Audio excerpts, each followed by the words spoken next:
Okay, we are going to go ahead and get started for the second half of our program today.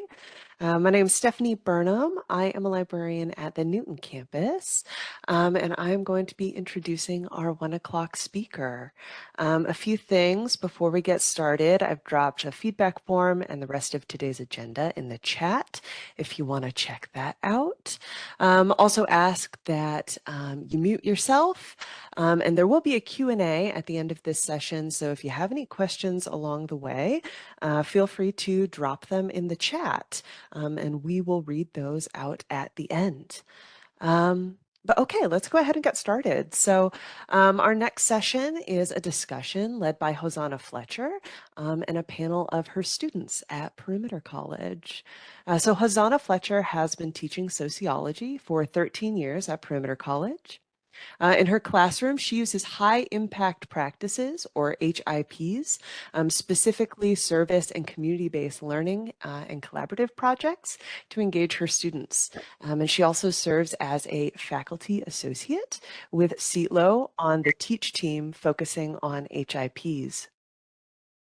Faith Powell is from New Jersey. She has been in Augusta, Georgia for about 4 years and takes online courses at GSU, majoring in psychology. And she hopes to counsel or provide therapy at a community health clinic in the future. Vitalina Kuzmenko is from Ukraine. This is her first semester at GSU, and she is majoring in psychology, and she plans to be a psychotherapist in the future. And last but not least, we have Eyal Avrami. They were born in Israel. Eyal attends GSU in the business track and has entrepreneurial plans. He currently owns his own DJ company. So the name of their presentation today is there a social problem with the cost of college textbooks? Answers in student voices and through the lens of sociology. Thank you all so much for presenting today, and I will turn it over to you. Great. Thank you so much, Stephanie. I appreciate the introduction. I am Hosanna Fletcher. Like she said, I teach sociology. And I'm also a faculty associate with CETLOE, so I get to do some really great things as it pertains to high impact practices. So my background is in community development. So I have a degree in sociology, but also in public health. So my focus has always been community development, civic engagement, economic development, those types of things, like what makes a community healthy in all aspects of what health means. And when I started teaching sociology, I really used that as a catalyst to try to engage all of my students to think about community in a little bit of a different way. So I use community-based learning projects, service learning projects, as well as collaborative assignments and projects to get this done. I do this in my in-person classes as well as my online classes. My in-person classes do community engagement projects like working with a local food pantry or working or volunteering at our local housing authority, doing some mentoring projects with the youth that live there. Some of the online projects that I've done include looking at housing issues in the Atlanta area using our EPIC program. So if you don't know about our GSU EPIC program, it's cross-disciplinary that looks at EPIC problems.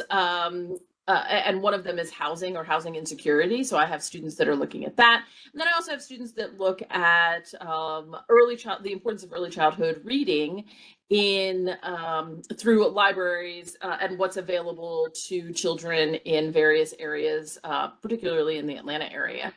So the way that I structure these projects is it's always tying back to sociology. It's always tying back to sociological concepts. So you'll hear a little bit of that today. But I let students choose the projects that they want to work on, online, in person, doesn't matter. I let students choose the project that they want to work on. So this was a project that was pitched as a potential social problem. The way I wrote it up was, we know that there is a rising cost in higher education. We typically think of it in terms of the rising cost of tuition, but we know there's a rising cost in higher education, and that creates inequality. So in a social problems class, we look a lot at the baseline of inequality, education being one of them, but also things like economics, so income, that type of thing. And so I pose the question: is the rising cost of higher education, is it just tuition? Probably not.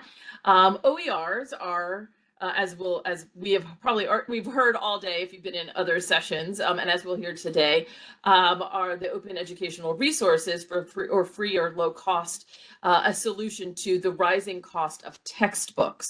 So is the rising cost of textbooks a contribution to the rising cost of tuition? The rising cost of tuition is a social problem. So is the rising cost of textbooks a social problem? So that's basically what you're going to hear from the students today. They selected this. So GSU is the community that they're looking at, their peers. They did research. They've come up with this presentation. You'll hear completely from them. And at the end, we'll do a Q&A session. Side note, this is the first time that all of them have presented at a conference, and I told them that this audience would be supportive and encouraging, so I'm sure that's going to be the case. But if you do have questions, which I'm sure that you do, if we would hold them till the very end so we can kind of cycle through and they can get the nerve-wracking part of giving this presentation out of the way, and then we can have a discussion at the end, that would be great. So at this point, I'm just going to turn it over to them. I will be sharing the presentation screen, but I'm going to turn it over to them from here on out. Good afternoon, everyone. As Professor Fletcher introduced, we will be talking about open education resources, and specifically looking at them as a way to lessen the rising cost of higher education. So here we have a little outline of how we're going to cover this social problem. We'll talk a little bit about what an OER is, though I'm sure pretty much everybody in here is pretty familiar with them. We will go ahead and make a claim and then approach the claim from two different theoretical perspectives. After that, we're going to start looking at inequity measured by specific cost and then plug OERs in as a solution. We're also going to share our personal experiences with OERs, come to a conclusion about this social problem, and then make a call to action. So starting off with what an OER is, I pulled a definition from online.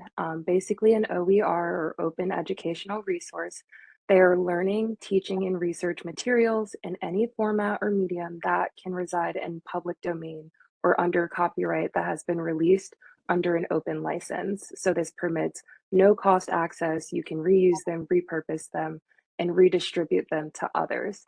And so what this looks like in our college setting here is easily accessible free textbooks, academic journals, lesson plans, and also assessments.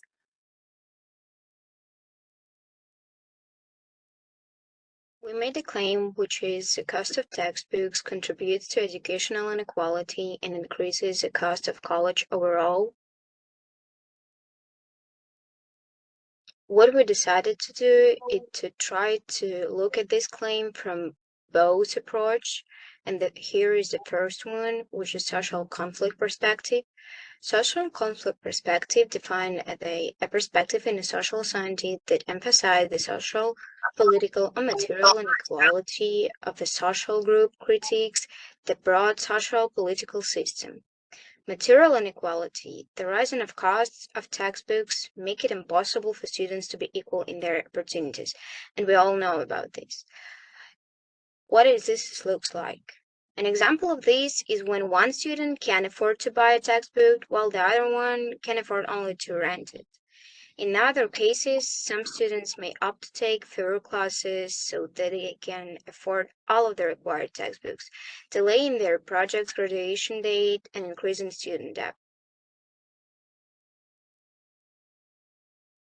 The reality of the problem is the next. Some students decide not to buy or even rent textbooks at all, despite needing them for classes. According to a survey, 66% of college students have skipped buying or renting course materials such as textbooks at some point in their career as they were too expensive. This results in students who can't afford textbooks needing to work twice as hard as keep up with their classmates. Some students who can't afford textbooks will try to memorize everything said in the lecture as a way to gain the knowledge from the textbooks without having them. Piggybacking off of the last slide, another reality of this problem is when students are relying on financial aid to pay for textbooks that are usually pretty expensive. And sometimes the financial aid funds are not readily available at the beginning of the semester. Sometimes they're waiting 3 or more weeks to get those funds to buy those textbooks. And this results in students falling behind in their studies. And then they're spending the entire semester trying to catch up on their assignments and catch up with their more fortunate classmates that could have bought the textbooks at the very beginning of the semester.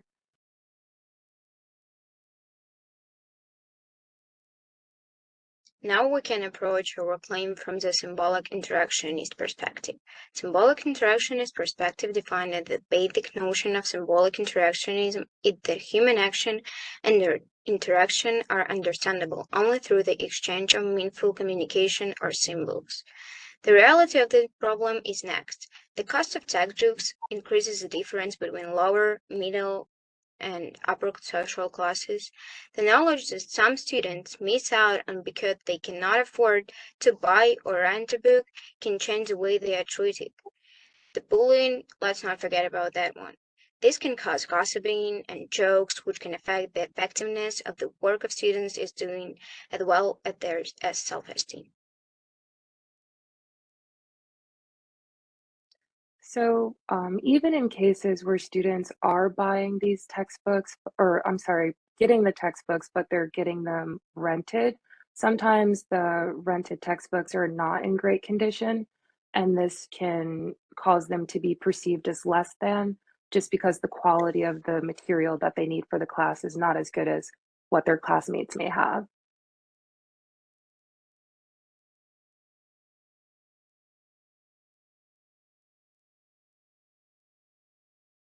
One more reality is that some teachers use lecture times to go over topics from assigned textbooks readings. During these lectures, usually some teachers avoid using terminological descriptions, which is completely okay because they try to explain key topics as an effort to make the topics easier for students to understand. Students without the required books, who decided not to buy or rent them, and who rely on these lectures for critical information since they cannot complete any assignment reading, are at a disadvantage during times like these. Some of the critical information that students without required textbooks could be missing out on include is terminology, key dates, critical graphs, critical images, and so on. So inequality measured by cost. There's three things. The average undergraduate student pays between $339 to $600 for books and supplies in one academic year. 25% of the students reported they worked extra hours to pay for their books and materials. 11% of them skipped meals in order to afford books and course materials. Believe it or not, 66% of college students skip buying or renting course materials such as textbooks in some points in their careers as they were too expensive.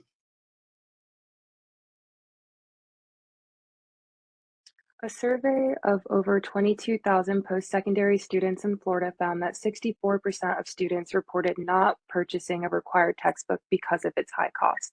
And in the same study, nearly half of the students reported that the cost of textbooks caused them to take fewer courses and 1/3 stated that they had earned a poor grade in the subject because they couldn't afford to buy the textbook.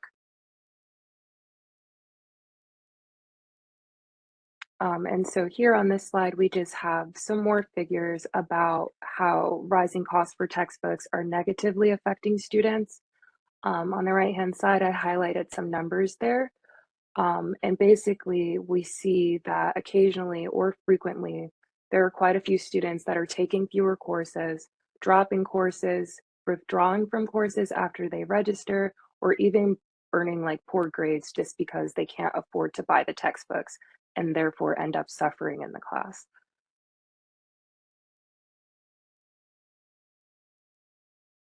The inequality measured by cost. The price of textbooks increases by an average of 6% each year, doubling every 11 years.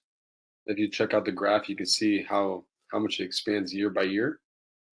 Um, and the blue line shows a 4-year institution, and the red line shows a 2-year institution.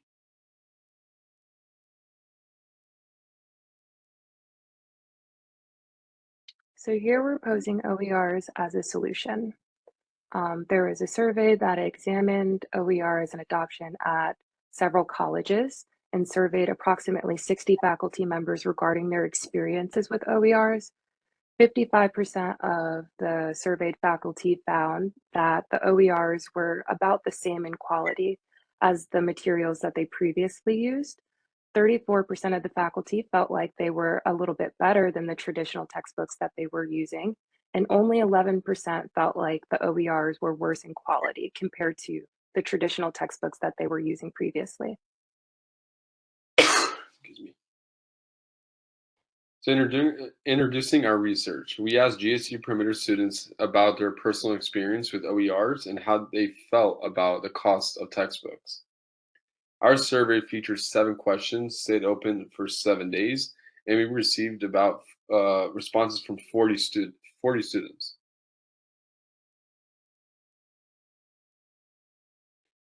We asked 40 Georgia State University students how they felt about OERs. As you can see in the graph chart, is 94.9% said yes, and only 5.1% said no.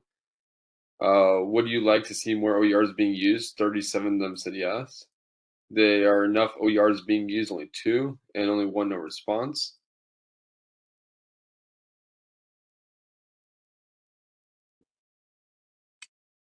So we're looking at OERs as a solution some more, and we looked at a survey here where a little over 1,300 students at Virginia State University who utilized OERs as a substitute for traditional textbooks were asked how they felt about OERs. 95% of these students strongly agreed that OERs were easy to use. 78% felt that the OERs provided access to more up-to-date material than available in traditional print textbooks. 2/3 of the students agreed or strongly agreed that digital OERs were more useful than traditional textbooks and stated that they actually preferred them to the traditional textbooks. And one reason students support OERs relates to the cost savings, which is pretty significant in most cases.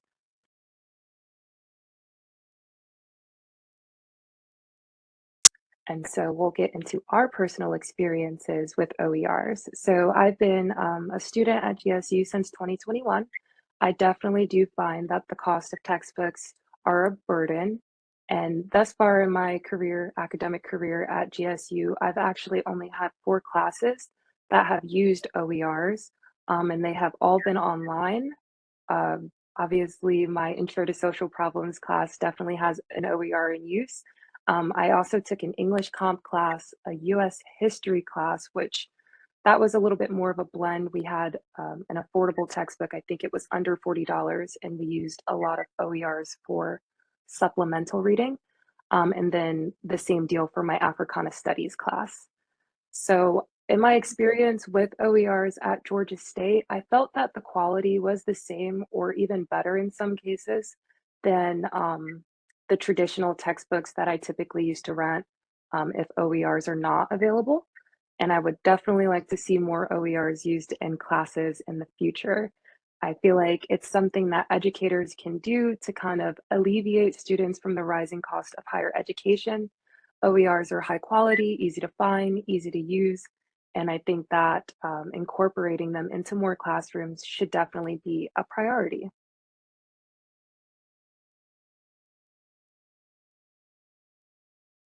Here we can see my personal experience with open educational resources. I've been with GSU since 2024. Yes, I'm a freshman, and I can be considered a lucky one because from all of my classes, two of them using open educational resources, which is a bit rare in these days. I definitely can say that the cost of textbooks is a burden because even having 2 out of 5 classes having open educational resources, I still paid a huge amount of money to get other supplies and textbooks. As I can say, in my experience, OERs never been worse than the real textbooks. They're not more high quality or less high quality. In some cases, I would really prefer OER rather than textbooks because in some cases they're really better. I would really like to see more OERs in the future because they let you get more knowledge. They are more usable and you can use them anytime you want. You don't need to wait a few days until a textbook or real book will come to your home. You don't need to go to a library to pick them up. You just need to open your laptop and you have it in your hands and you can read it whenever you want. My additional thoughts are that OERs can make studying more easy and can help to gain more knowledge. I also think that either textbooks need to be included in the cost of classes, or all classes should suggest alternative OERs. All right, so this is my personal experience. I've been attending GSU since 2020. Do you find textbooks to be a burden? Yes. I've only had one class, and this class, Intro to Social Problems. I really wish that I did have more classes. It saved me some money for sure. Do you feel the quality of OERs are not good, better, or about the same as textbooks? They're a lot easier to use and store. Um, would you like to see more OERs in classes? Yes, absolutely. I really hope that most of my classes, future, that I'll be able to use OERs. Additional thoughts: my intro social class has an open virtual text. It costs students no money and is open to any student. It provides all the material necessary for class success. It's easy to open and navigate from a straight link. At GSU, virtual textbooks have been offered for a charge. And then I put a link of the following link shows available virtual text in various subjects.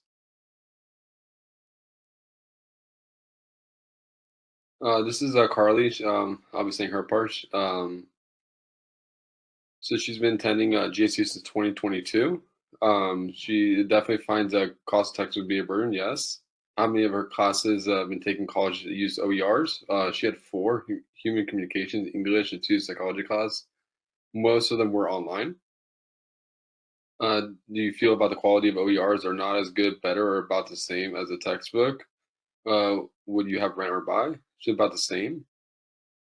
Definitely would like to see more of the OERs.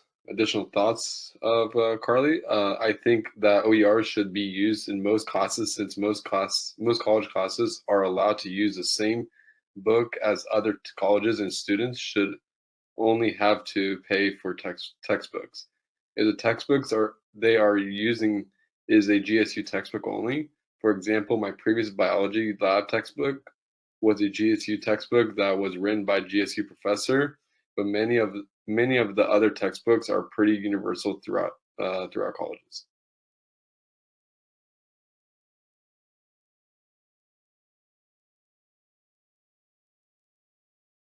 So we've reached the conclusion, and basically what we're trying to say is that not enough people know about OERs. So we looked at a nationally representative survey of a little over 2,000 college faculty members in the US, and only 34% of the respondents were aware of OERs.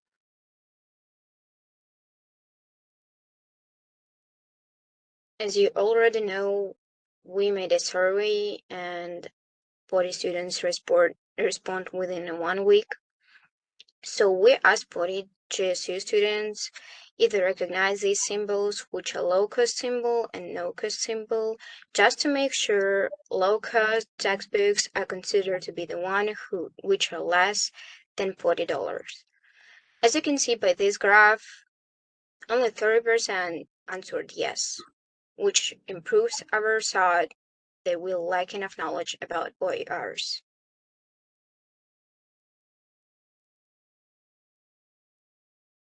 To prove this more, you can look at our next chart and see that the top answer was that only some classes, or even less than 50%, uses open educational resources.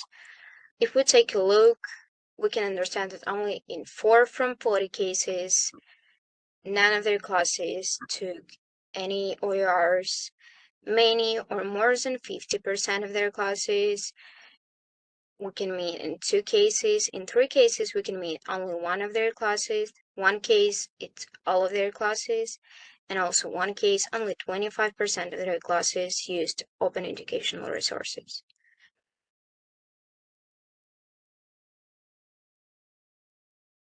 So the call to action, open education resources, professors should be encouraged to use open access text in the classroom.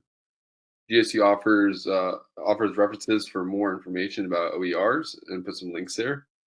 Professors should be encouraged to review these resources to ensure we are using OERs whenever possible to lessen the financial burden on students. GSU should aim to make all students aware of the symbol for classes that offer low/no cost textbooks through a series of informative flyers, emails, and announcements during registration periods geared towards students.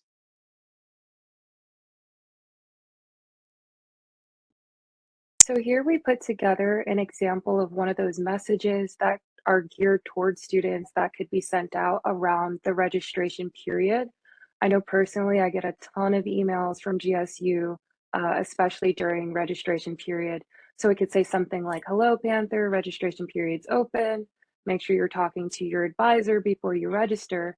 And by the way, did you know that Georgia State offers many classes that use no or low cost textbooks," and then show the students what the images look like at the end of the email.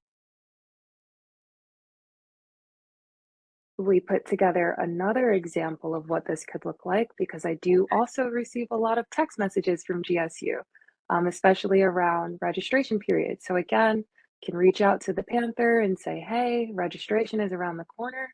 Are you using or are you familiar or interested in using no or low cost textbooks in your class?"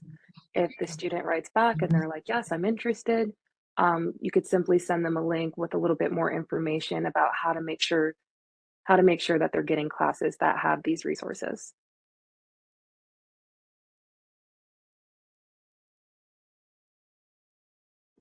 And this is the end of our presentation. So thank you all for listening, and I think we can take questions.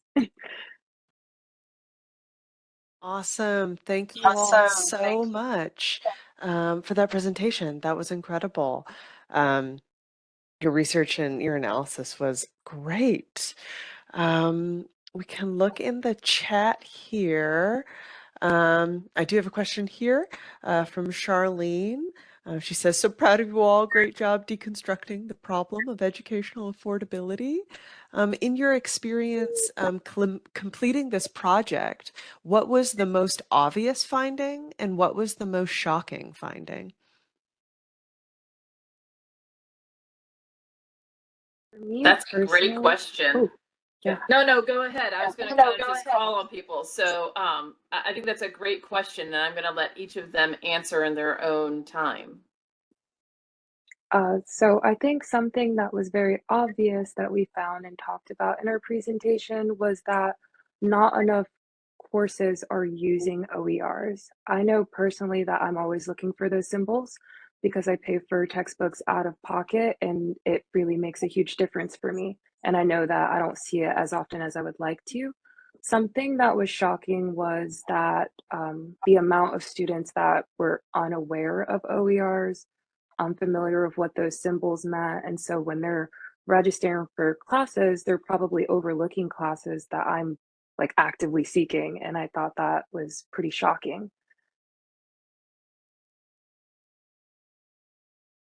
Elena or AL, do you want to chime in?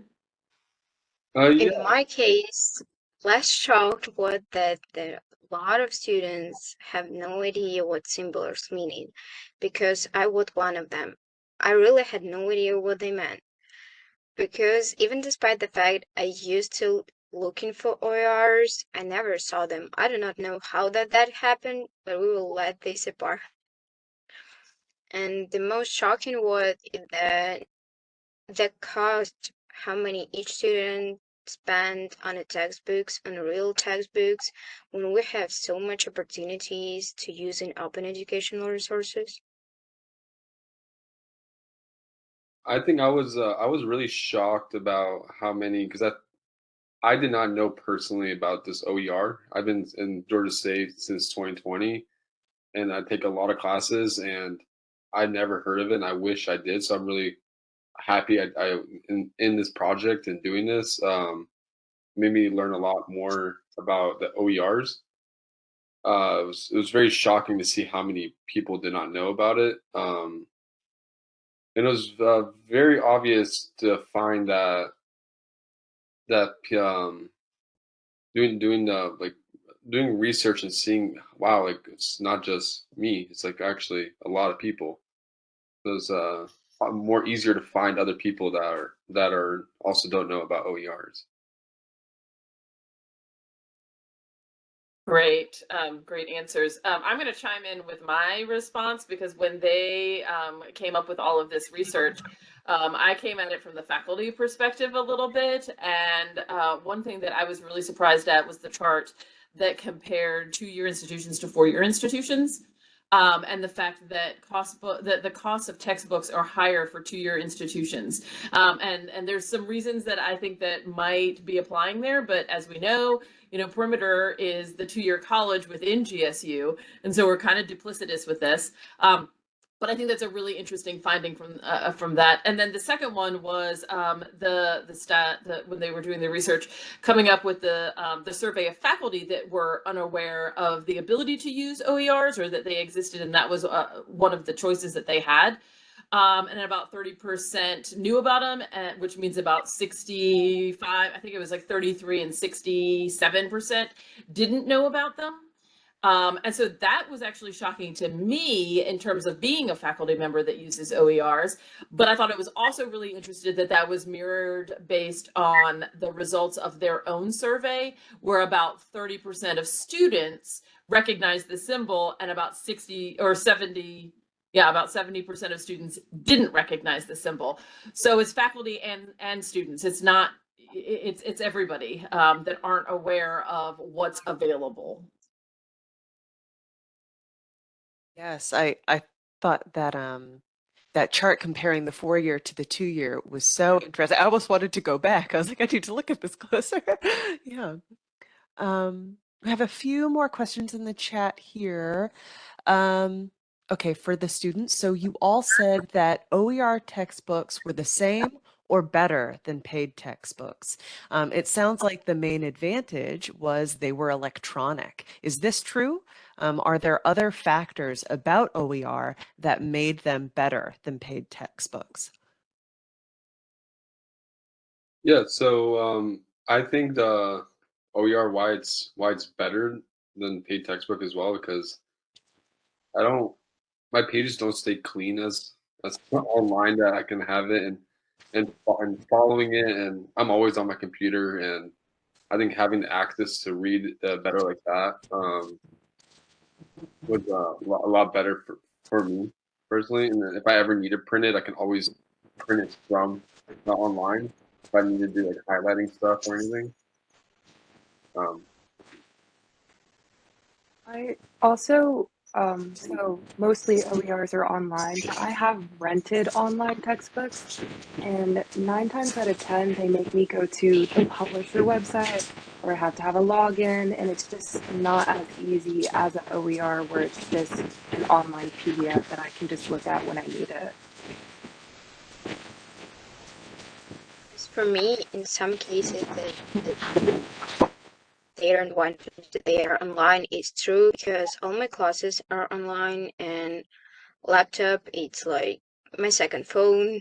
It's the thing I use every day, and the fact that I can always open it and look something what I need is so easy, and that another fact that I don't need to pay none for this, it's make it so much comfortable.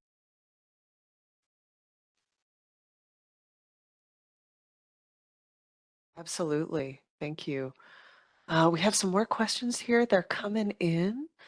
Have you discussed your experience with this project with any of your peers? If so, how did those conversations go?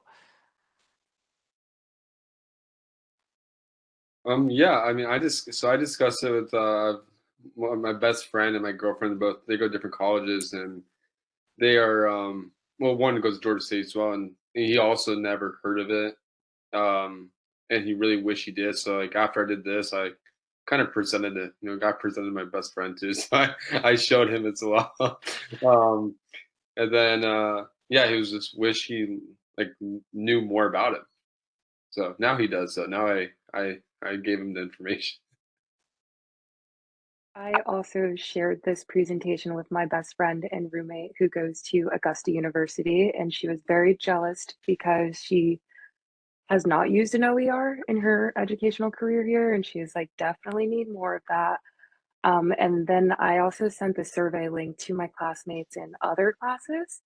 And one girl in my psych class, she filled out the survey so quickly and sent me an email and was like, we definitely need this because I know we both just spent over $100 on the psychology textbook. I'm like, yeah, I feel ya. I shared with our resource with my coworker, which is at Southern Creston Technical College, and she said that she has approximately 50% of classes which uses OERs, and I said that she's more likely than me.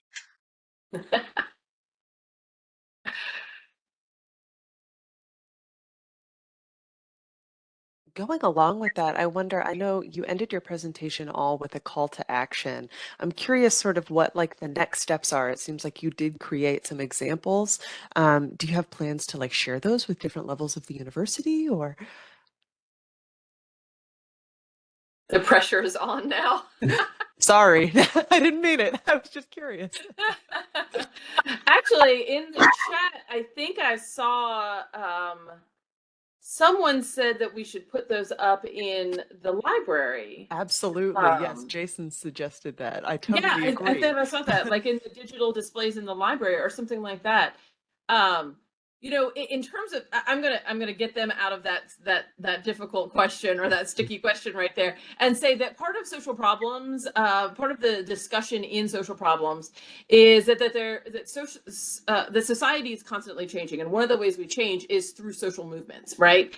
We have cultural change, or we have targeted social movements, and part of social movements tends to be educational or awareness in nature. And so when we have a claims making, which is what they did, they made a claim and then they backed it up. When we have a claims making approach, you're basically trying to market this or sell this to other people so that the awareness starts to build. So just by doing this presentation, by having this presentation and having this conference every year, we are participating in that. So it's not going to be up to like AL to change the GSU policy on book buying, but just by these conversations for this entire conference, as well as the work that these students did, just by this conversation, we're part of a social movement. So I don't know if y'all knew that, but you are. Everybody on here is part of a social movement. Absolutely. Thank you so much, Hosanna. I apologize for the pressure. One last question that I have here in the chat. Change makers. We're trying to make change makers, right? Yes, yes. This comes from Emily. She says, great job. I regularly encourage my students to advocate for themselves in the classroom to their instructors. And I am often met with utter bewilderment at the idea that their feedback could influence the instructor and that offering feedback to an instructor is appropriate. What are some ways for us to help students who may be hesitant to ask their faculty to make adjustments to their class management, including but not limited to OER, feel more empowered?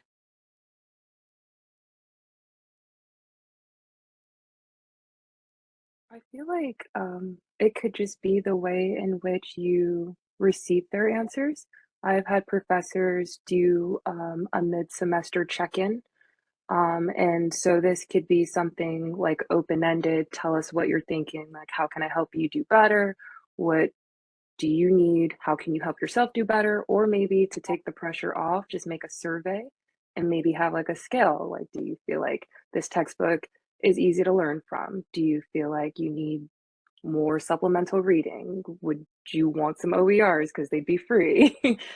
Things like that would make me feel like more comfortable giving feedback to my instructor. I agree everything that they said. She said it perfect. I think yeah, doing a survey or in the middle just to see how to do everything and or seeing how what we feel with the textbook and how we are. Yeah. I also agree because my other class, which using OER as a textbook, the teacher also offering for each module, for each topic, some other resources, which is great because if you want to deepen your knowledge, you always can use and should give this opportunity. And I think like every teacher can do this from their experience. That's a great observation, Fidelina. One of the things I think that Faith mentioned to start off that conversation, and then Eyal supported that, is that midpoint check-in. If you will note, most of the, in their individual experiences, the 4 students that worked on this presentation, the majority of the OERs were used in an online classroom. Now, that's not necessarily indicative of all OERs. I mean, obviously, if I teach in person and I use an OER in an in-person classroom as well. But I think in the online environment, they're more popular than they are in the in-person environment. And the reason I'm bringing that up is that online education, in terms of like small teaching online, the recent RSI requirements that came down include these kinds of tips that a lot of faculty are employing with having midpoint check-ins or like end of unit check-ins, which are different than end of unit assessments or like a midterm assessment, right? Where we're actually asking students what's going well, what's not going well, how can we improve, what can I do? So we're seeing a rise in that, particularly, again, thanks to RSI in some capacities, but definitely thanks to small teaching online tools. So that is definitely a way where we could incorporate that, and students could then feel free to give their opinions, to give feedback to their faculty without then, like, first week of class, approach the faculty and be like, sorry, I'm not going to be able to buy the book for 4 weeks because my financial aid's not coming in. Do you have an OER that I can use? You know, that type of thing, which might be really off-putting to students, you know, might be really, you know, that's a very othering kind of situation that students don't want to put themselves in. And so this midpoint check-in or any type of survey, even at the very end when we do our faculty assessments, when we do our student assessments of faculty, you know, that's an opportunity. You know, if you took a biology class and the textbook was $200, but it was an intro to biology class, maybe in a student in the student assessments, they could say, it'd be really great if there was an alternate OER or an OER option for this intro to bio class or something like that. So I think that's a great suggestion.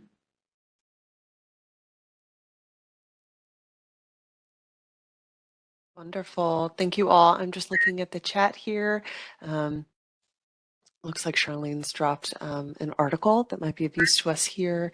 Lots of thank yous, and you are awesome. Does anyone else have any more questions before we close up here?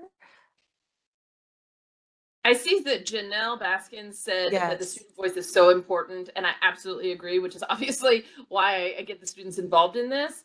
But I love the suggestion of getting student government involved. And so, you know, that's definitely an opportunity at some point down the line to figure out a way to do that. There's lots of thank yous coming in on the chat.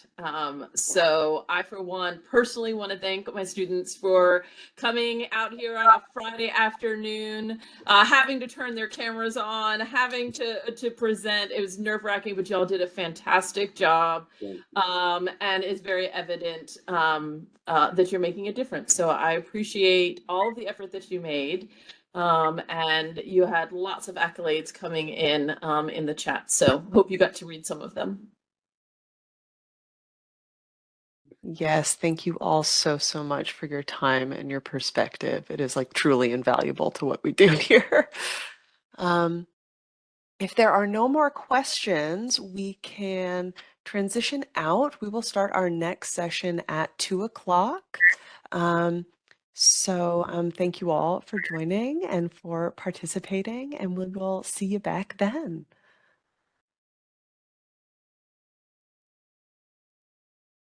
Death of the humanities in a sympathetic way, and he had a little bit about this, and that humanities is all about the text, and he was pulling in things like context, message, contact, code, sender and receiver, and when we think of creating content, what are we going to do? So if you're just looking at this, a couple things. The one that most excites me lately is the student OER, student-led OERs or student-created. So a course capstone assignment or interviews can involve that.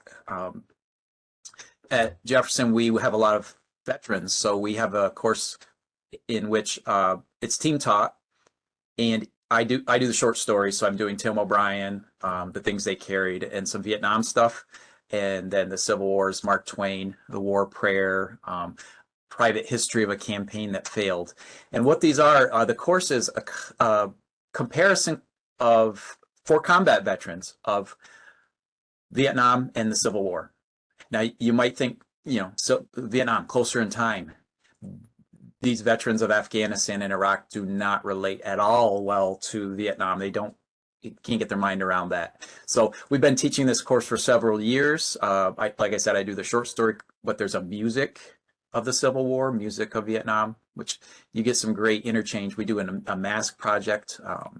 Our students created masks that were put in the U.S. Embassy in London, and on 9/11, the 25th, no, not 25th, would have been the 20th anniversary. They were up in there. So we've done some OER work with these students, getting their end products, their capstones into OERs. So that's a kind of a neat one, instead of just this being content. Now, let me pop out of here for a second. I want to show you something strange. Hopefully this doesn't take you down the path somewhere, but let me see if I can find this. Yes. So these are just my list of texts that are at the SUNY Press, and like you can kind of see, they do a really good job with the covers. That's just a watercolor my brother made, so you can kind of put those on. So $28, not bad, free for PDF. So it depends on what the student wants. But if I wanted to grab an entire text for free, of course, you know that there are these weird repositories out there, and the one that is interesting is called the Lard Bucket List, and it's entirely legal to use. I've used a chapter of it once, and you can kind of see here some of the, you know, intro to British Lit, but a lot of these are business communications. So I think I used a chapter from a communications book. What it was is basically somebody at a publisher outed their entire catalog before it got published. So it's anything from beginning algebra, dozens and dozens and dozens of books. Their authors have been kind of scoured, and their names are slightly different, but they're fully formed texts. You can yank a chapter.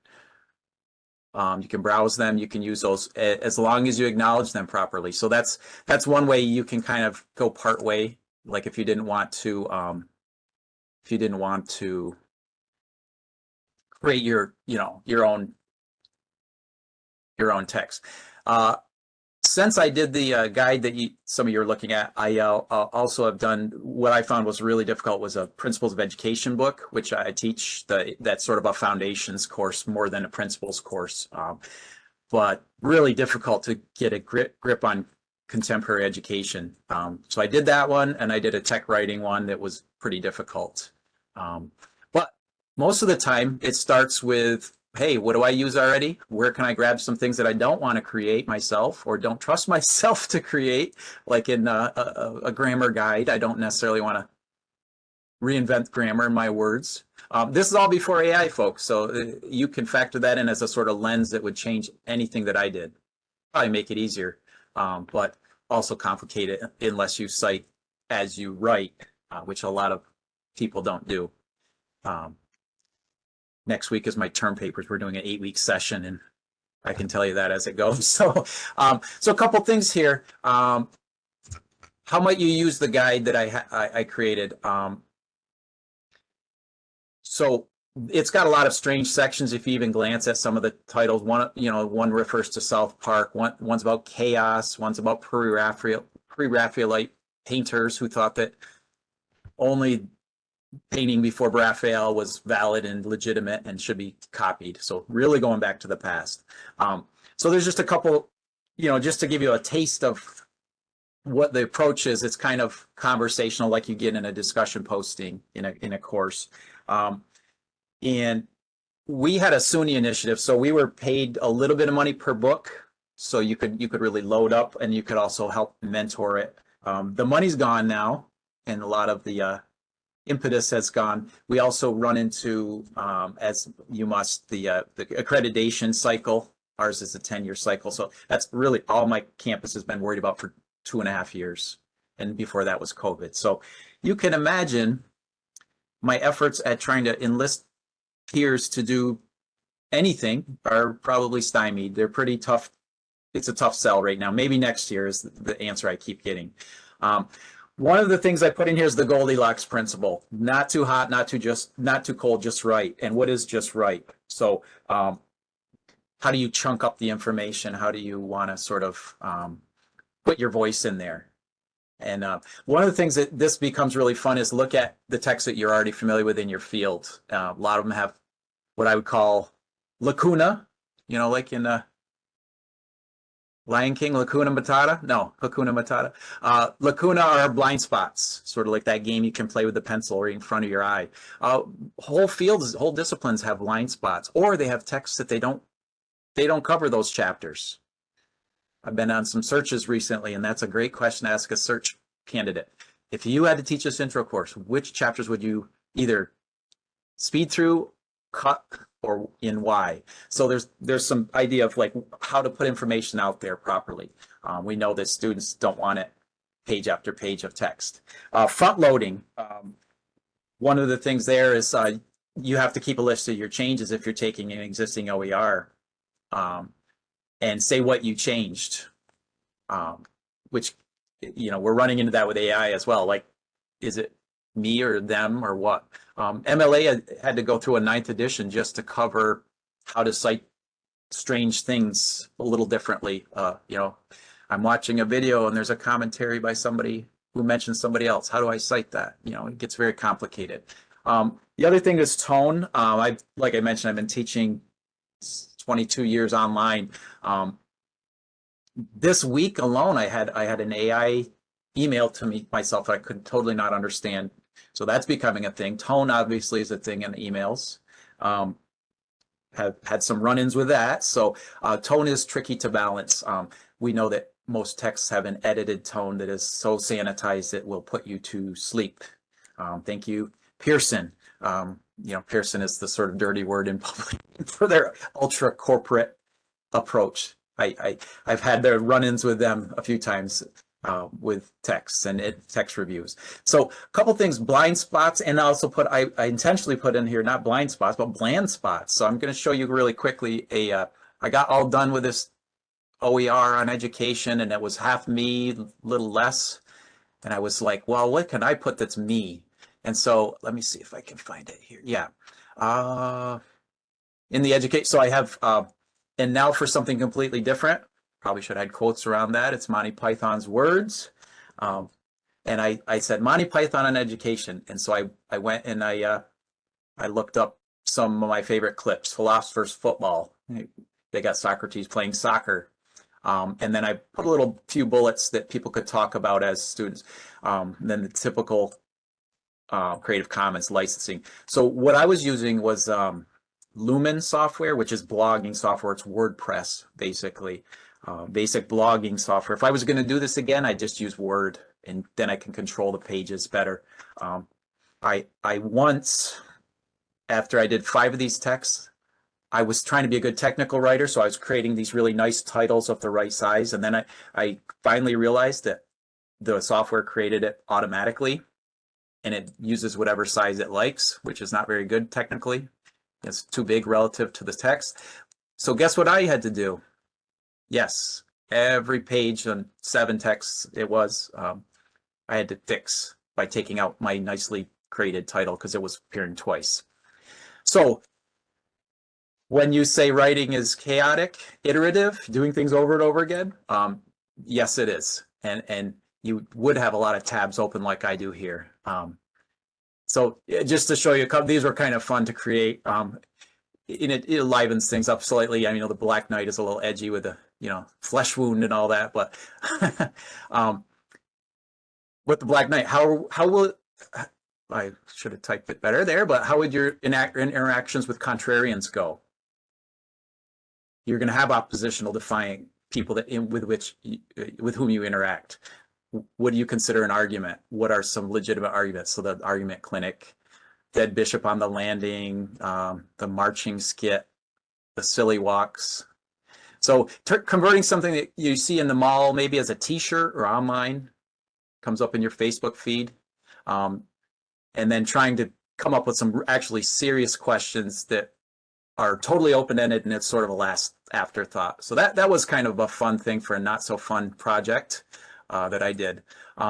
More fun, creating a science fiction text, adding illustrations to an African-American lit text, using Creative Commons a lot of the time to find those.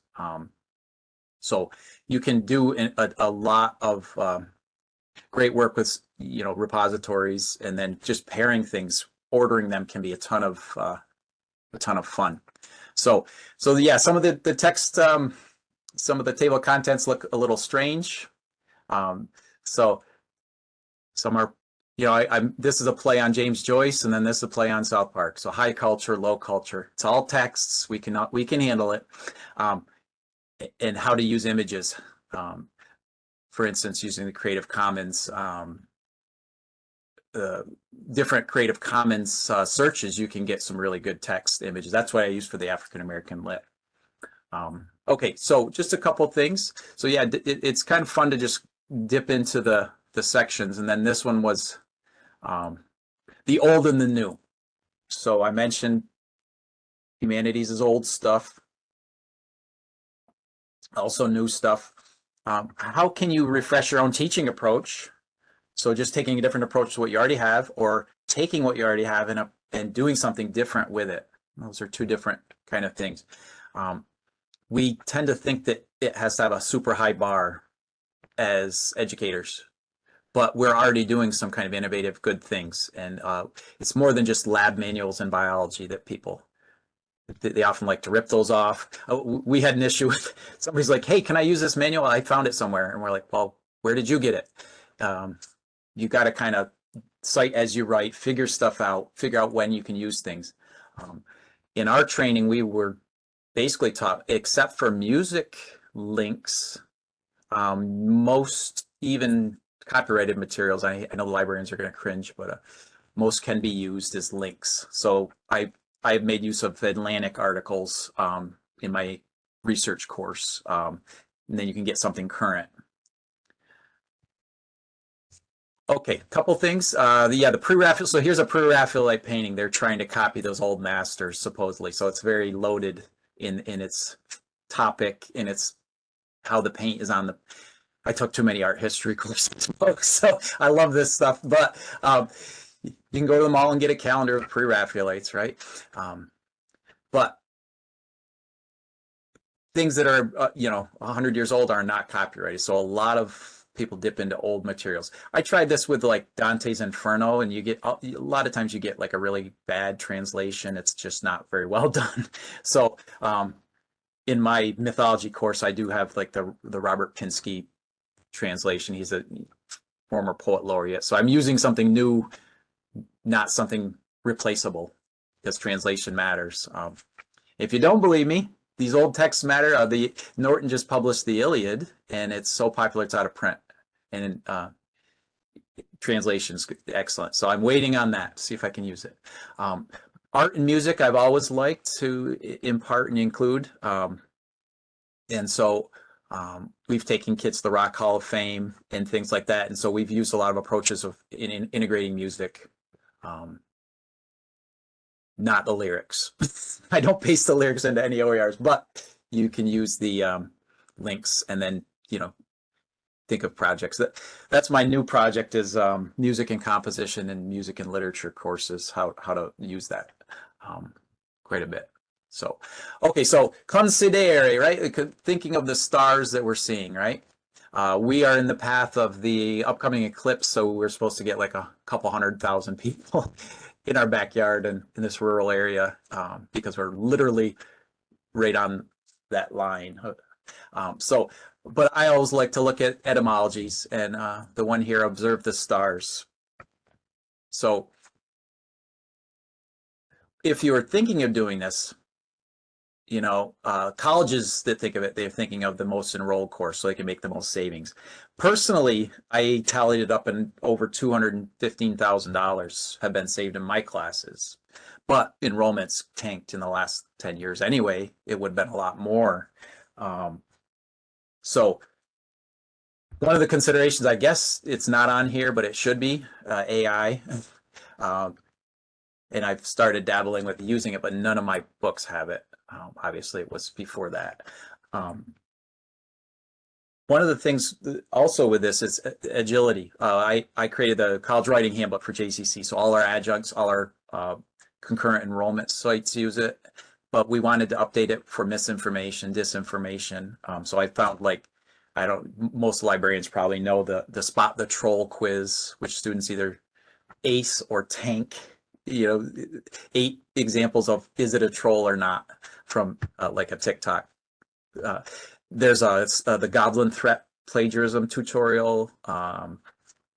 University of Maryland Global Campus has a great information literacy tutorial. Southern Mississippi has a great plagiarism one. So literally within minutes, you can just take an existing book and add that to it. Now it's there. So it makes it a little better, especially when we have an election year. So these are political moves, right? As we've been talking about today. So what else is out there? So there are some typical approaches. I like to vary from the typical a little, but if you do a search, just throw PDF in, throw OER in, both, you'll get it. You'll have a bunch of tabs open, and it'll look messy, and you want to keep a junk file with all your possible links that you don't want to look at that moment because you're in the flow of activity. There's a good little quote from that old book Flow, which is sort of discounted, but the idea of being in as athletes are, being in the flow of something. Like I mentioned, I created 7 of these in less than 2 months. So you do work at speed. I don't know what warp it would be in Star Trek. It probably warp 3, but there you go. Ebook resources. This is the big one I've been focusing on more and more because the ebooks in our library are amazing. And by the way, those SUNY Press books were only ever sort of put out there. I wouldn't have been able to do that without a librarian. They were the ones converting the Word files to get it onto WordPress or get the WordPress to SUNY Press properly. I mean, there were tons of logistical problems. So how you want to have this in a file format that you can control, but also just have a junk file with stuff that you didn't immediately use and you want to go back to later. You can pretty easily tell the blind spots in any text, any OER, and just read it out loud. That's a great heuristic. Remember the ancient Greeks, they trusted people who spoke because they could tell if they were lying. If it was written down, you didn't trust it because you couldn't tell. So we know about nonverbal communication, but they did too. So think about blind spots. If you wanted to start this, doing it slowly is the way to do it. You know, what do I already use? Just look in your folders. And then there's a lot of changing SLOs. I'm on the DEISJ is a big thing in New York. So we had to designate certain courses as diversity, equity courses. And so I had several of those went through that process. But think of the SLOs. This is all student oriented anyway. So how would the OER meet that need? I mentioned traditional students want print still. The military students really want print, even though if they happen to be in the field, they can't have it. But traditional students, we're still sort of surveying them.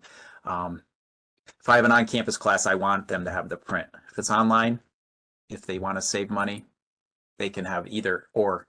But I don't like the idea of being in a classroom and then you don't know what they're looking at. So it's nice to have the print. And I teach annotation where you're marking things up. So couple things, adapt versus adopt. There are entire courses, obviously, that you can just adopt. SUNY has a whole list of those, and you can freely adopt those.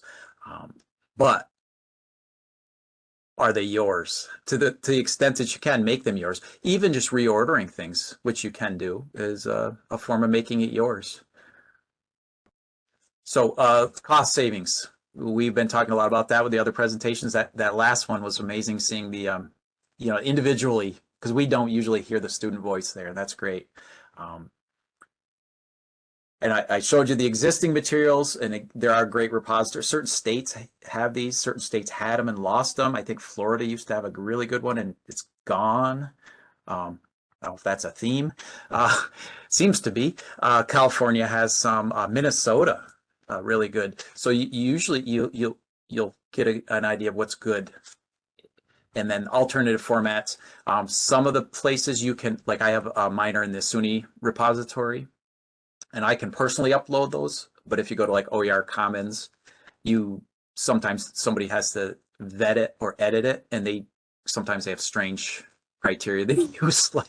So the other thing too, all those SUNY Press books of mine are only in print because, and then I have the PDFs, but SUNY cannot share those to the students as ebooks, because when I created them, I would have had to have gotten the Creative Commons, where it's like no restrictions for everything in the entire book. So if anything in there has any restrictions, it cannot be put out by SUNY. They won't put it out. So I provide the PDF through the learning management system instead. So so usable ideas. It's meant to be practical. Some of these approaches are really good. I have a colleague who has this. It's called the Chunky Bar Lecture. If you remember the old candy bar with the chunky bar with the raisins, and it's basically Thomas Hobbes' social contract. I want that chunky bar. It's inside of the vending machine. I'm going to reach in. I'm going to get it. What is stopping somebody from doing that? So he has this great lecture about that. He has a great lecture on the Wizard of Oz. What is the Yellow Brick Road? What is the Tin Man? Wonderful stuff. So getting that down, so that even though he's retired, I have that in my, in my toolkit. I can use that if I want to share that. So it didn't even come from me. like I mentioned here, units that cover basics. You saw the large bucket list. Some, if I'm teaching research course and the state tells me I have to teach public speaking as part of that, which they just did, I'm not going to, research a ton on it. I'm going to just grab a chapter from a reputable OER, which is what I kind of did. So you can search by media type also, and really, in some of these to a fault, your searches will get, OER comments. Sometimes you'll only get the little chapters or the little lectures and things, and it can kind of be annoying too. But it is nice to be able to have a granular type of search. The last one is, as an English professor, we all brag about being the ones to grade on campus and, all this. We have fewer students now. We have, in my case, 2/3 fewer students. So if I could have done this 7 or 8 years ago, I certainly could do these now. But everybody plays up the time commitment. It does not take 10,000 hours to be good at this, like Malcolm Gladwell tells you. But expertise, it does not take 10,000. You can do this at speed. You might have a rickety product that you can then edit, but you do that by field testing it and trying it out. So these are kind of generic screens. There is an OER about OERs that's not in addition to the one I did, but it walks you through how to do this, like the how-to steps. That's not what my guide was about. Mine's more about like, what are some practical considerations? How can you make this enjoyable and not a slog? And there are guides for the repository searches, permissions. You would have encountered those, I'm sure. But again, keep the old stuff, because a lot of that is where the best stuff will come later if you have to go back to the well, so to speak. And there's large bucket, and of course Project Gutenberg. If you include the illustrations, though, just be careful because it can be an undertaking getting each illustration, although some of them are really good. So just a couple last ideas. We don't have the low-cost designator here, and I've been fighting for several years to get that. It's gotten pushed back. I don't know why. And of course, our school did what a lot of schools are doing with those bundles of books. And so we're fighting that battle as well. Just as a reminder of what I would tell students, cite as you write. What I'm doing usually in the WordPress, it's great because it'll remember your previous entries. So like I would paste something in, give it a title, go down and get the Creative Commons material in there. You can knock these out fairly quickly because the software allows it. But get the information as you go.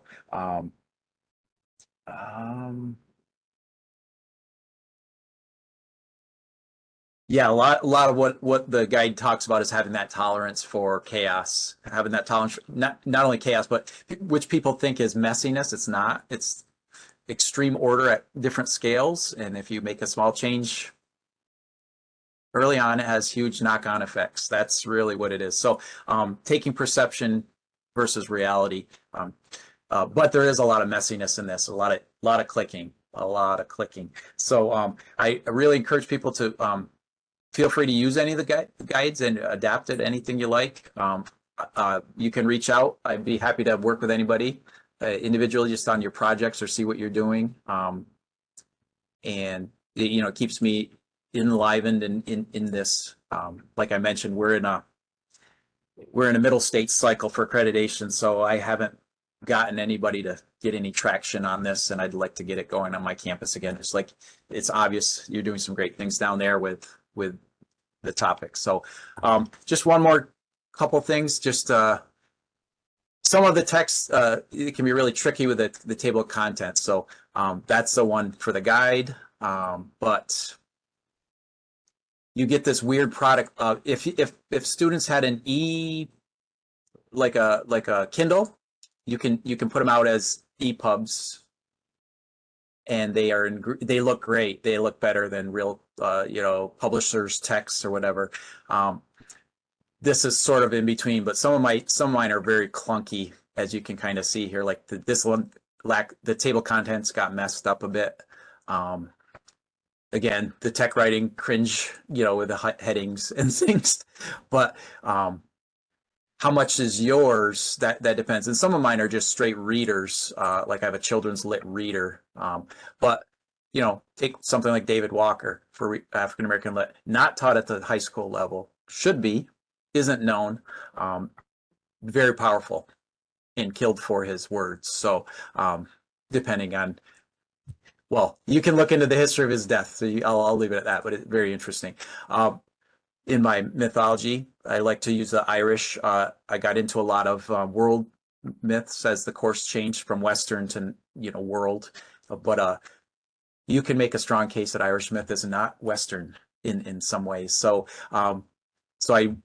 you can get all kinds of things. So like this is a Boyhood of Finn. And then you get into like tips for reading myth. This is just a handout I used to give to students. And so here it is. 15 things that you might, or 13. Oh, he used the number 13. Imagine that. They don't even have that floor in some hotels, right? No. But yeah, 13 tips to read myth. So, you can, yes, you cite yourself there. It's a little strange. General notes. So some things just get into the end matter of a book, and they're useful.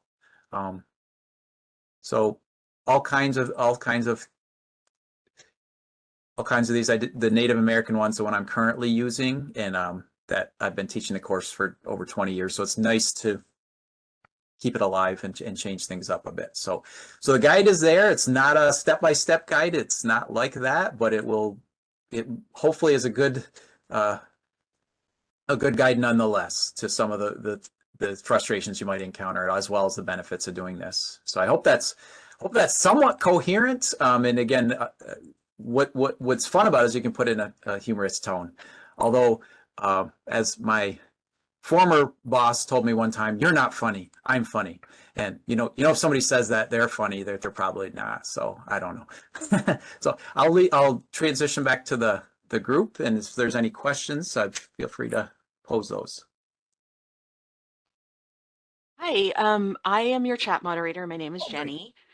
And we had someone who made a comment that another great spot quote relevant to student contribution to OER is infinite diversity and infinite combinations. Oh, yeah, that's great. Dan Smith. And then we have a comment from Charlene. When I was in undergrad in a survey English lit course, the song If I Die Young by the band Perry came out at the same time we were studying The Lady of Shalott. I came into class great. so excited to explain how the old poem was explored and in a modern song, relevance is importance. That's great. And I was going to put The Lady of Shalott pre-Raphaelite painting up, but I didn't. I chose the other one. But yeah, I actually was going to put that up. That's great. That's fun stuff. I mean, we love the Gothic, the secret at the center of things. Whether you're reading like the Moss books, the young adult fantasy or what, it's great. And for good and for ill, I talk about. I'm reading right now The Rise and Fall of the Third Reich, and it's a strange read right now because you can't help but connect it to other things, and it's like whoa. So yeah, taking the text as if it's a mystery that only you can unlock. Yeah.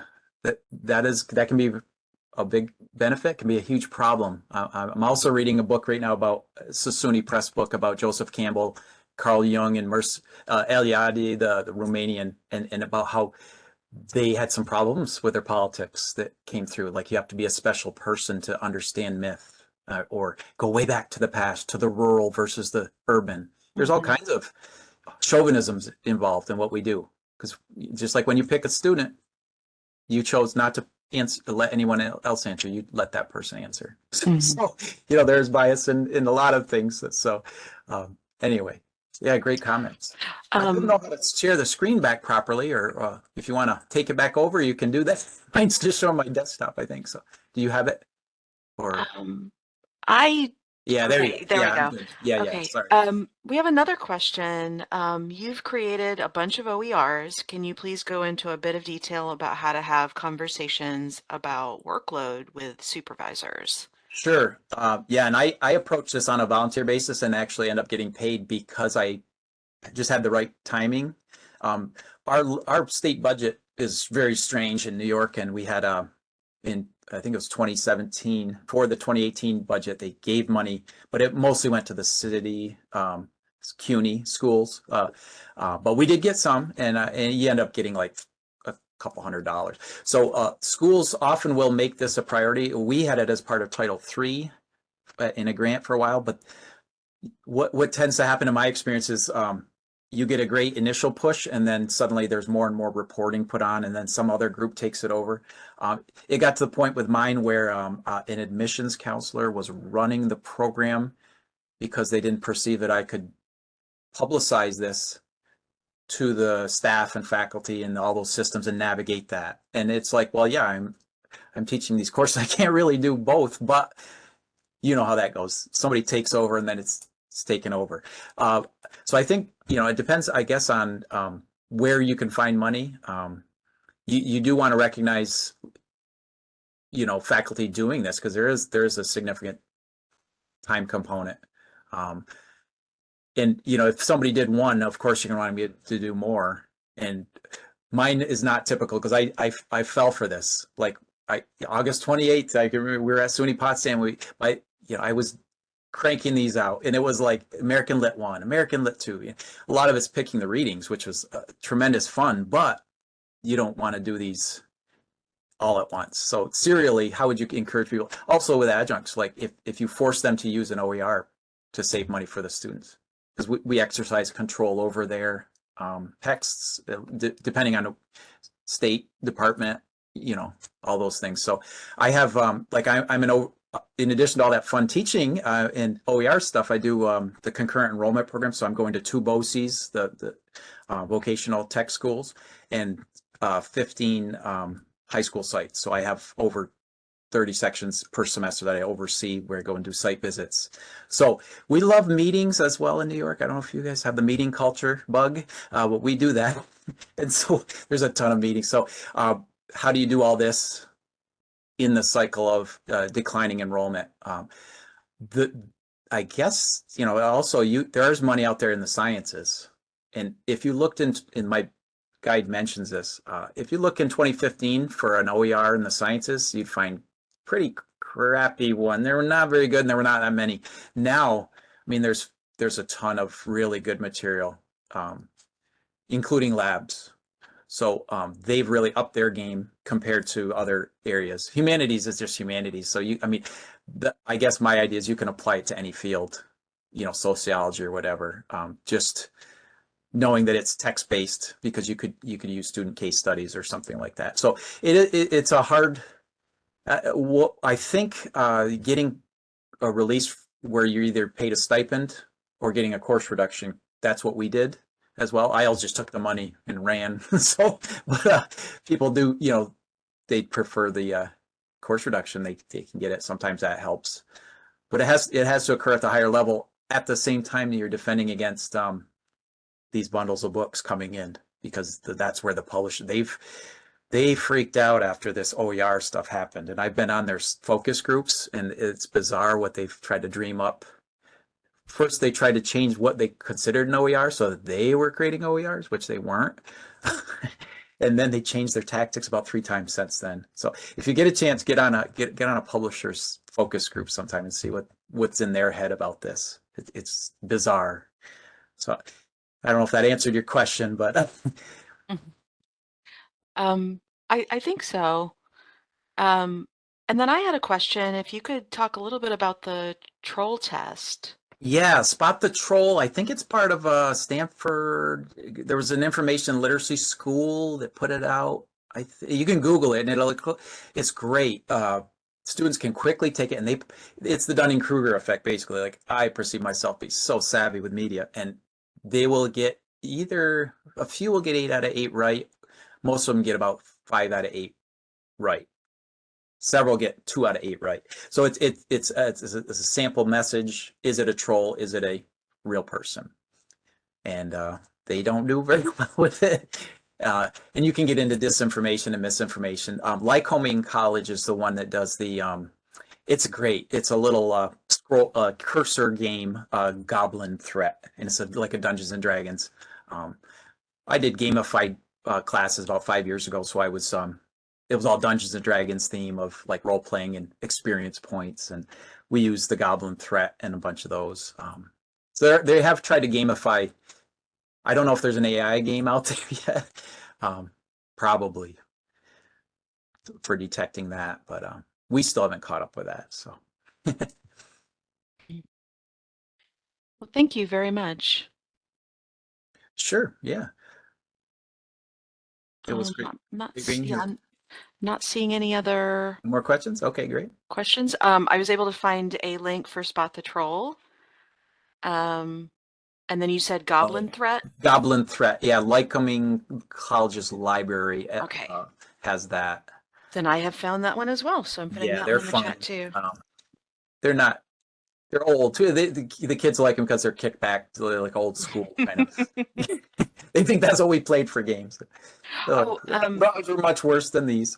So I Yeah. show I got a Creative Commons image of Pitfall game from Atari. Well, Activision, actually, not Atari. They had sued them for that. But yeah, where he's going over the pit and all that, and alligators and crocodiles. So yeah, so it's fun to just play with that kind of thing too. It looks like we have another question. In Yeah. your classes, do you ever discuss OER with the students? Yeah, we've done similar surveys before, but not in several years. We cut a lot of our library staff, unfortunately. And we also, you saw the conditions of the class. They decided to fire all our tutors about 5 years ago in a way that meant we couldn't get them back. So yeah, that was great. But what was your question again? The students' perception. Yeah, it's mostly that non-traditional traditional divide. Also, they are so used to renting books now, especially from the bundles of books, that they really have pushback about annotating, like it's some sacred thing to have marked up the Edgar Allan Poe story or whatever. It's like it's your book. It's cheap. Oh, that's what I would tell you. It's the Sam's Club effect, and I think I cover this in the book, the guide. You know how in Sam's Club people run into you more because it's cheaper. What they're getting is cheaper, so they act less. I don't know, less polite. Because there's a sunk cost idea here. If it's free, they value it almost not at all. So I kind of like the marginal cost that SUNY Press has of like $28. They don't go above 30. And they value it just enough. But if it's free, they won't value it. So think of that when you're creating materials. If it's entirely free, it's suspect in their eyes. In unintended consequence, there it is.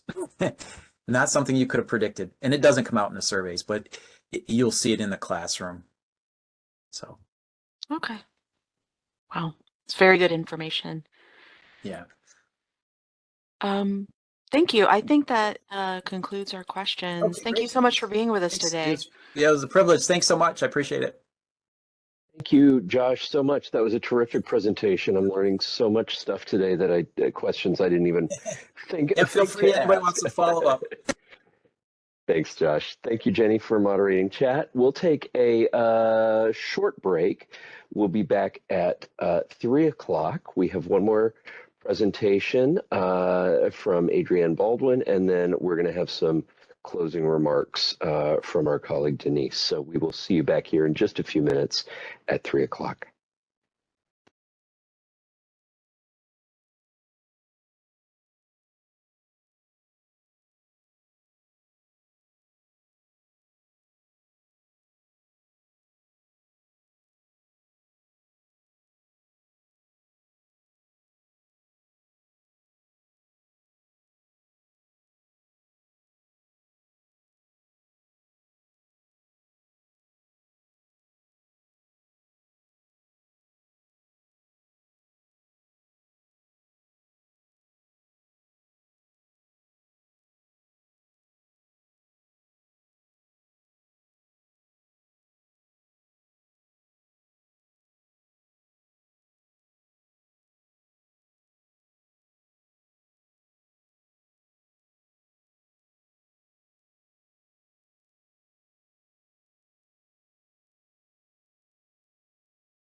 Okay, welcome back. If you stepped away, we are going to begin our closing remarks. It is my great pleasure to introduce Denise George because Denise has been one of my OER mentors here at GSU and has encouraged a lot of the work that I've done. So thank you, Denise. Denise George is she's the outreach librarian for the College of Education and Human Development at Georgia State University, and she's been an advocate for open and affordable initiatives throughout her career. If you Google her, you're basically going to find a whole bunch of OER all over the place. Her work includes providing training related to Creative Commons, copyright, open pedagogy, and affordable alternatives for content in your courses. And she currently serves as the Affordable Learning Georgia Library Champion. Take it away, Denise. Thank you, Charlene. Good afternoon, everyone. I hope you've enjoyed today's symposium. I'd like to start our closing by offering a huge thank you to all of our speakers and attendees for your participation and engagement. Also, I'd like to offer a special thanks to our student participants. It was especially great to hear your voices. I've learned so much from everyone today, and I've enjoyed hearing your perspectives and hearing about the work that everyone is doing in support of all things open and affordable. Here at GSU, we have a large team of library folks working in OER, and many of us spent a lot of time making sure today's symposium was a success. So a huge thank you to the whole GSU library team for your work. And special thanks goes to Charlene Martoni for being the lead organizer and for doing a tremendous amount of work to make today happen. Also, special thanks to Jason Puckett for his contributions leading up to the symposium and for being our technology lead. So as we've heard today, it takes a team to make this OER movement happen. And in the spirit of that, I'm inviting all of you to offer some reflections about some insights that you found to be valuable today or inspiring. And we have a few in the chat, or actually we have quite a few in the chat already. So if you want to add to the chat, that would be fantastic. We would all benefit from hearing from you, and you can also speak to that if you'd like. I thought I would start out with a few things that stood out to me. And overall, I very much enjoyed hearing the student perspective juxtaposed with so many stories of how professors and librarians are working to solve the challenges that students are having with being able to afford the course content and with being able to get that content at the very beginning of their classes in the semester. So it's just so important to be able to access that content. When I was an undergrad student, I struggled with the cost of course materials myself, and so that's a big part of what motivates me to do this kind of work. And as all of your presentations and conversations have shown today, it's important work. It's also truly amazing how far we've come with the open movement, and it's also clear that we still have a lot of work to do, and that's even more true, I think, with all of the developing technologies that we now have to navigate. I also found that it was important to note that even after all of our growth with the open movement over like the past 20-ish years, the research that we're talking about today, a lot of it still shows that many professors struggle to find OERs, and that many professors and students alike are not aware of OER altogether. So it's important for us to keep having these conversations and to keep offering conferences and symposiums like we're doing today. So I'm so happy that we could do this. And yeah, we have some more things in the chat that we could add to our talks if we would like. There's quite a bit in the chat. Let me go back through some of this. It's not a test, so if you want to speak up, don't feel like it's a test. um, Jason says he's surprised at the breadth of content that we ended up with and the perspectives of students, faculties, and librarians. Charlene loves how many disciplines were represented. And Toyann said, I have learned a lot more than what I expected. I work with student support and will advocate more effectively, knowing more about OER. We have students who can't afford books or get them late, which reflects in their grades and moods. Thank you for this symposium. Marianne says, I really enjoyed the wide range of subjects and hearing from the students. And thanks all the presenters and organizers. You did a wonderful job. Terry, no, Sabine says, great breadth and perspectives on all things OER. Jason says, it's so easy to just think of OER as free textbooks, and today has been an eye-opener about the range of work that's being done. So yes, lots of wonderful comments today. I'll pause just a moment in case we have any other voices that would like to be heard.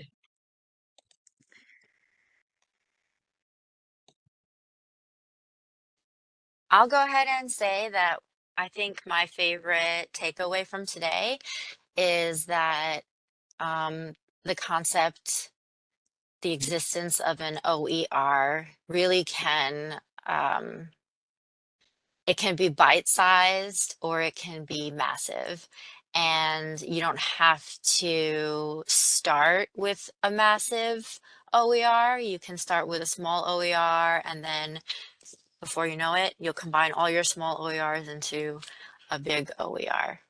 So, and I also really enjoyed the suggestions from Professor Fletcher's students about how to get information about the course designators out to the students. I thought that was a really good suggestion, and I think we're going to have to reach out to them and get them to talk to us a little bit.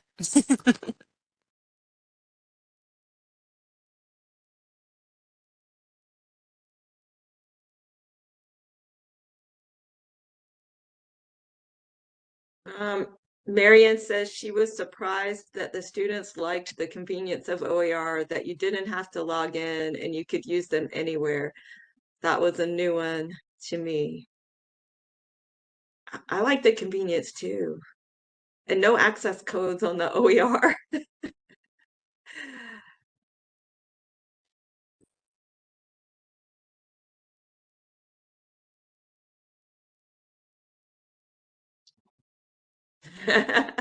Ditch the access codes.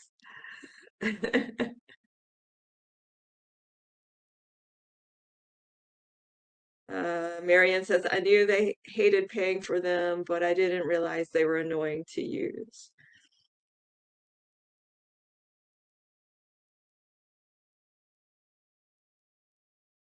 That's actually, I'm going to add to that. It's a really good point of you can create the best, most accurate content, but if the platform that you're using is not user-friendly for the students and for the professors, then it's not going to be effective. So that's really something to keep in mind, especially with us at GSU. We're working on making a micro-credentialing course for OER, and it's going to be an asynchronous one. And so we got to make sure that that is user-friendly.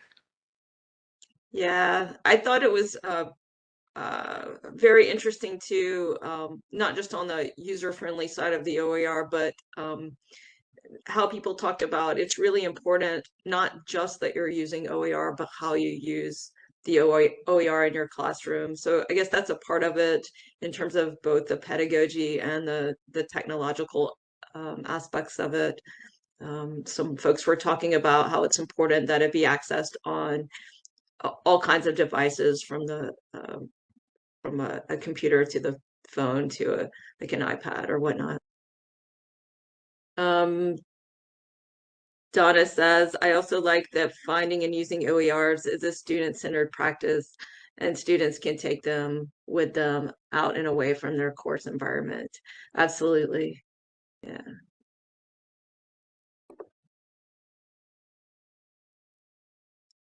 All right. Well, I'm going to once again put this put the link for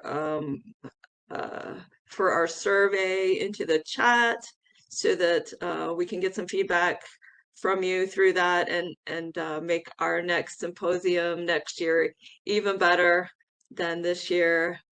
And we do thank you all for your participation and engagement today. It's been a wonderful symposium.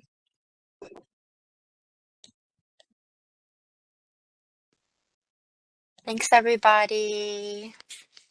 I will Anyone just, has anything? yeah, I'll just finish up. I know it's been a long day, and I want to let everybody go. I just want to add a couple of things. First of all, I echo all of Denise's thanks, especially to Charlene for putting all this together. And I won't repeat everything that Denise just said. I will remind everybody about the feedback link that Denise has just pasted into chat. Excuse me. I will also mention that recordings for all of today's sessions, plus some additional lightning talks, will start to go up next week as fast as I can edit and post them, which is not at superhuman speed, but I'm going to do my best. So thank you all very much. Charlene, if you want to add anything, otherwise I'm done. Thank you. Just a big thanks. Okay. Bye. Have a great weekend, everybody. Thanks, Bye-bye. everyone.